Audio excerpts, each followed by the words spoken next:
So what if I told you that your consciousness, it won't just die with your brain, that your real legacy isn't just biological, but something, I don't know, way bigger?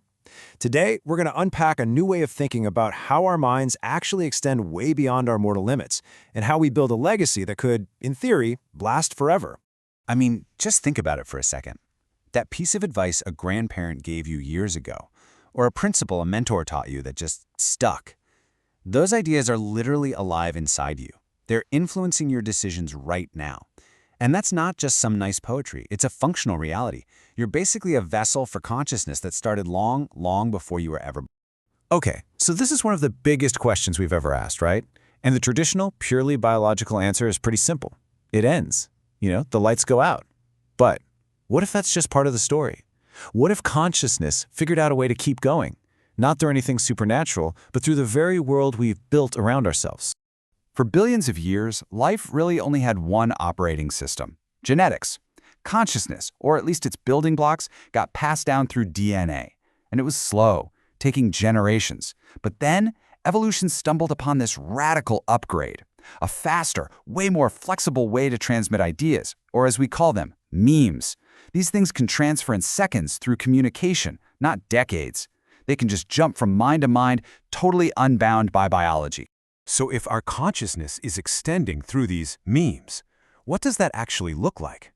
Well, this new evolutionary process, it isn't some abstract concept. It works in three very distinct, very powerful ways that literally build the world we live in.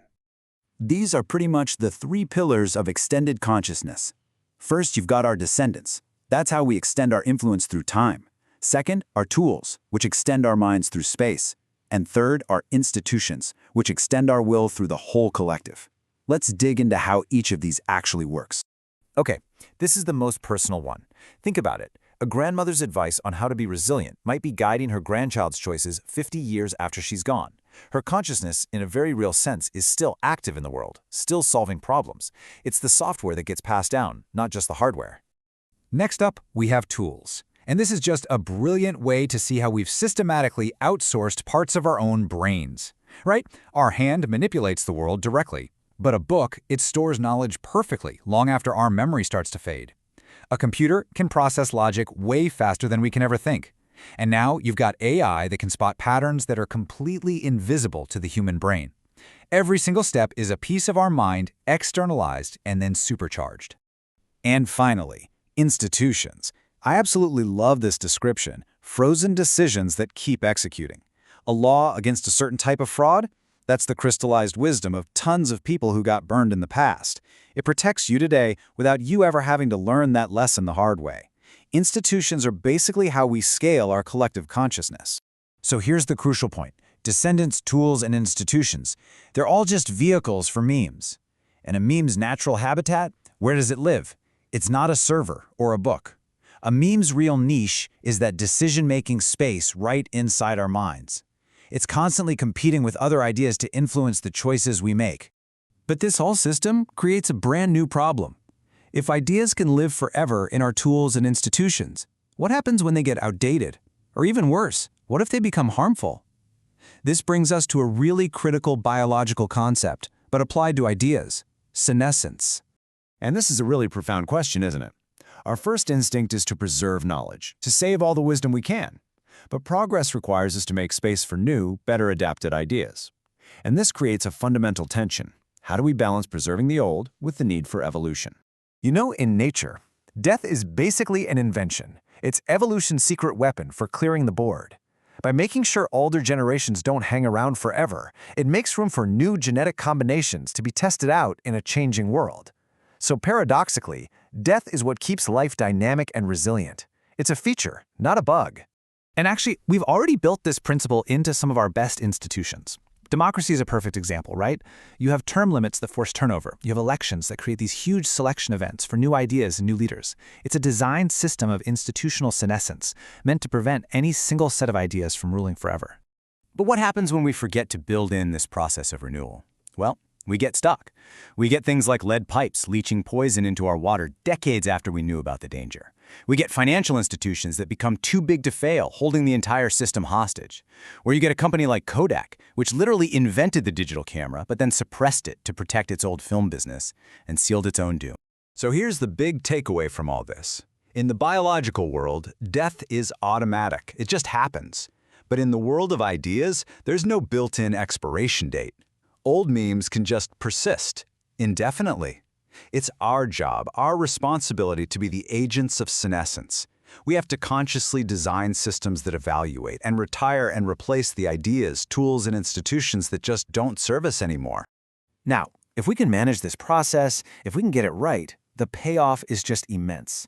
This system of extended consciousness isn't just some cool thought experiment, it's the main way we overcome the fundamental limitations of our biological brains. Let's be honest about our own hardware for a minute. The human brain is incredible, for sure, but it's also deeply flawed. Our working memory is tiny, we are riddled with cognitive biases. We're just terrible at understanding long-term exponential change. At the end of the day, our brains evolved to keep us alive on the savannah, not to navigate a complex technological world. And the difference is just stark. The biological brain has one lifetime to learn everything. The extended mind has a permanent collective memory. Our biological brain is super prone to biases. The extended mind builds systems like peer review or algorithms specifically to correct for those biases. It's a complete upgrade across every single dimension. And this isn't science fiction. This stuff is happening right now. AlphaFold, an AI, solved the protein folding problem, a challenge that had stumped the smartest biologists for 50 years. Climate models let us simulate the future of our entire planet in ways our brains just can't. Medical AIs are diagnosing diseases by cross-referencing millions of cases in an instant. We are solving problems today that were just plain inconceivable a generation ago. So, what does all of this mean for us, right here, right now? Well, this incredible power comes with an equally incredible responsibility. It forces us to think about our role not just as individuals, but as curators, as gardeners of this extended consciousness. This, right here, is the core ethical imperative. The world we live in, its laws, its technology, its values, it was all built by the choices of people who came before us.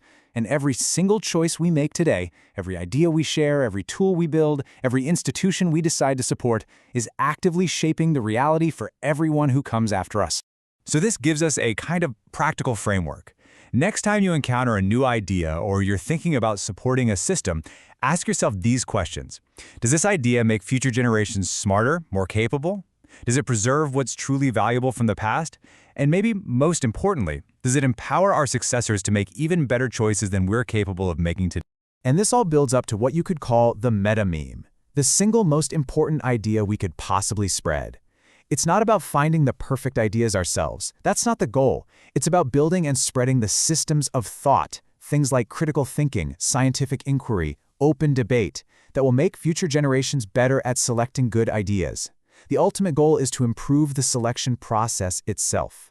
So as we wrap up, let's go back to where we started. Your mortality is biological, sure, but your influence, that can be eternal. The ideas you champion, the systems you build, they become a part of this huge, interconnected, extended mind. You are an active participant in the evolution of consciousness itself. So the only question left is, what will you build?